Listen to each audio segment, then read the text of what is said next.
So we have f dash x, and that is equal to 2x. And we want to integrate that. So what is integration? Well, integration is just the opposite of differentiation, okay? So we can use this little formula here to help us out. So really what you're doing with integration is all you need to do is you need to, whatever the power is, you just need to add 1 to the power and then just divide by that new power. So usually when we have differentiation, we just times whatever constant value we have with a power and then we minus 1 to that power, right? This is just the opposite. So in this case, what we want to do is we want to plus 1 to the power. So if we say that we're working out f of x now, so with that 2x, okay, well, that 2x has a power of just 1. The x just has a power of 1. So if we plus 1 to that power, it would become a 2. And then all we do is you just divide by that new power. So in this case, we divide by 2. And that would just leave us with x squared, okay? So now we've integrated 2x. It is now just x squared. And we also must include our c value as well.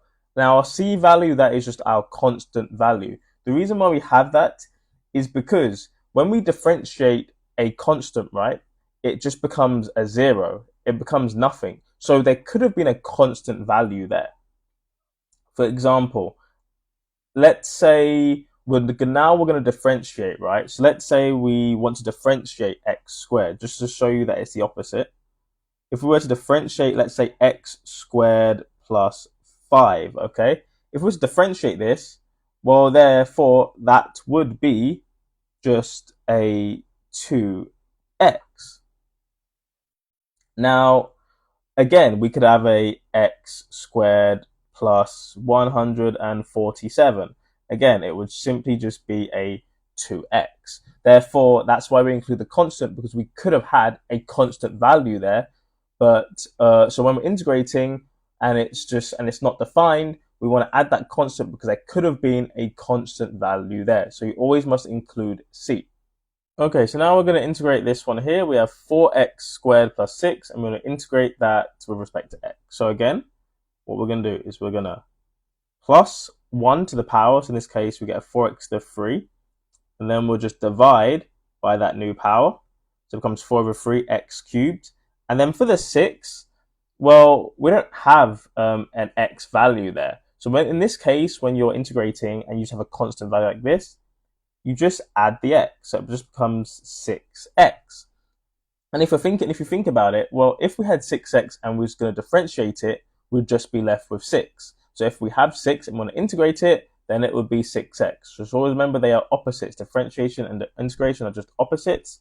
And then once we do that, we must add our c value there as well. So for this question, we have f of x is equal to 6 over x squared plus 4 root x minus 3x plus 2.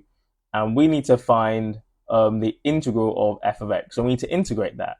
So how do we do that? Well, if I write this down, what you want to do is whenever you see something like 6 over x squared, the easiest way to integrate it, same differentiation, is move that x squared to the top. So it becomes a 6x to the minus 2, okay? And then again with that root x, we want to turn that into a power. So that would be plus 4x to the power of a half.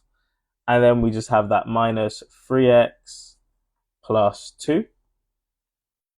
And now we can just integrate like normal. So again, if we want to integrate this, so we have 6x, add 1 to the power. So this one would be a minus 1. And then you divide by that new power.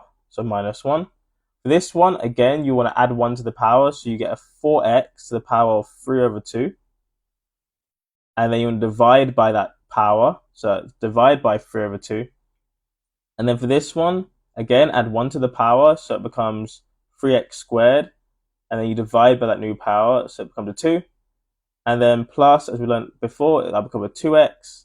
And then plus a c. And then we just need to simplify it down. So we simplify this down. What do we get? Well, we get a minus 6x to the minus 1. That would that would plus an 8 over 3 x to the 3 over 2.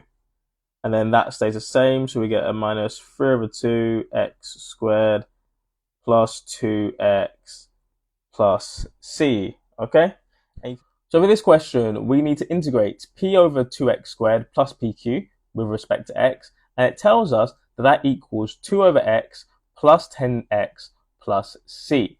And we need to find the value of p and the value of q. So what you should do first is you want to move that x squared to the top part of the fraction, move it to the numerator. So if we do that, we would get the integral of p x to the minus 2, and that will be over 2 plus pq. Okay, and then we want to integrate all of that with respect to x. Okay, so now we can integrate like normal. Now remember, in this case, we can consider that p and q's are just normal constant values. Okay, so don't worry too much about them. You can do everything and just leave them in terms of p's and q's. So if we integrate this, what do we get? We would get a p x, and then we're going to plus 1 to the power, so it becomes a minus 1. And then what do? We divide by that new power. Okay? Now in this case, we have a 2 at the bottom, so then we're going to divide by minus 1, so we're timesing by minus 1 on that part. And then for that pq, again, they're just constant values, okay? So if we integrate with respect to x, then it just becomes pqx. Okay, and then don't forget, we're going to have our constant value of c. So now that we've done that, if we want to simplify this down, therefore, what do we get? Well, we would have p, okay, we'd have a minus p over 2x. Now, all I've done is, we know that we'll get a minus 2 on the bottom, so I bring that minus to the top, so it becomes a minus p over 2x. And then the x to minus 1, you just bring that back down to the bottom, plus pqx plus c. Okay? And now we're told that, okay, we know that equals 2 over x plus 10x plus c. So right now we have everything we need to work out what p and q is. So if you think about it, if we just look at it and compare coefficients and things like that, then, well, we know that we get a minus p over 2 must equal 2, okay, because that's how we can get that 2 over x. So therefore, if we know that p has to equal minus 4, okay, because once you rearrange, work out p, it will just give you minus 4. And if we know that p is equal to minus 4, well, therefore, what does that mean? That means that it's a minus 4 times qx, okay, and we know that it should be a 10x, right? So we know that it must be 10 divided by minus 4, which would make q a minus 2.5. So again, it's not hard. We just integrate, and then we can just compare all the coefficients, all the terms, and yeah, we can get our answer, okay?